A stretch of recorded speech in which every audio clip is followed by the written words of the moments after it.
অতি সুন্দর এই লাল ক্যাকটাসটির নাম মুন ক্যাকটাস, অন্য নাম রুবি বল ক্যাকটাস।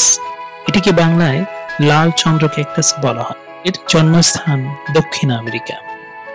এটির প্রজাতিটির নাম জিমনোক্যালিসিয়াম মিহানোভিস। এই প্রজাতিটির যে সকল মিউট্যান্টের ক্লোরোফিলের অভাব রয়েছে, যেমন লাল, হলুদ, কমলা ইত্যাদি কালারের রঞ্জকতা প্রকাশ করে, সেগুলোই জনপ্রিয়। এই ক্যাকটাসগুলোকে হাইলো সিরিয়াস ক্যাকটাসের উপর গ্রাফটিং করে বংশবৃদ্ধি করা হয়।